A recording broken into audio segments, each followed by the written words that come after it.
Donc moi je m'appelle Kitty Krauter, je fais des livres pour enfants depuis 20 ans. Je n'aime pas le mot auteur et illustrateur, j'adorerais un mot, on va dire, je fais de l'album. Je fais l'ensemble du livre, parce que parfois j'ai la sensation que quand je dessine j'écris, et quand j'écris j'apprends de dessiner aussi. Donc la frontière pour moi elle est un peu, elle est très souple. J'ai un rapport très intuitif à l'image et au texte. Et j'ai pas toujours la sensation que je choisis l'histoire. J'ai plus l'impression que ce sont les histoires qui me choisissent, que je dois juste être disponible.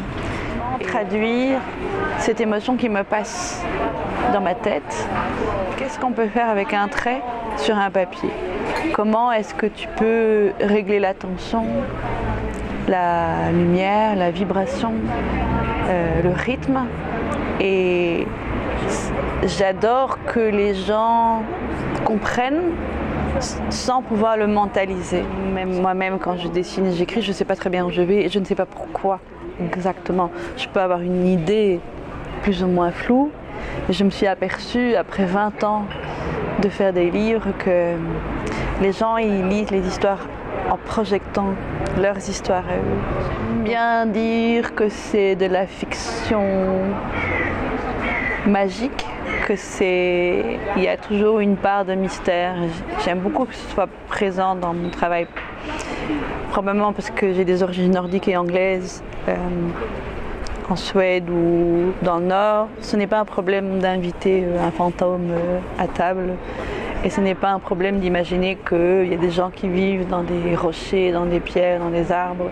La nature pour moi est très importante parce que cela véhicule des histoires incroyables. Ça me rebute complètement.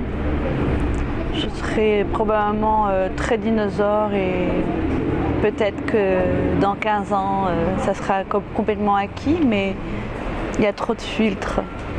Et je trouve que ça éloigne terriblement les gens d'eux-mêmes. Imaginez qu'il y a des choses qui bougent, qui parlent.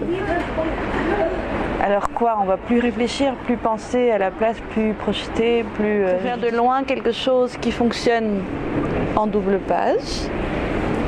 Cette notion de deux, comme on a deux mains, deux yeux, deux oreilles. Et quand on lit avec quelqu'un, ce que je trouve hyper joli dans un livre, c'est que la personne qui est à côté de toi, professeur,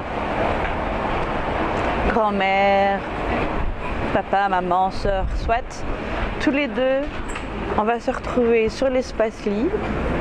On va ni parler de cette personne-là, ni parler de moi, mais on va se retrouver à un endroit. Et on va partager quelque chose. Et on ne va pas forcément ramener la même chose. C'est ça qui est extraordinaire.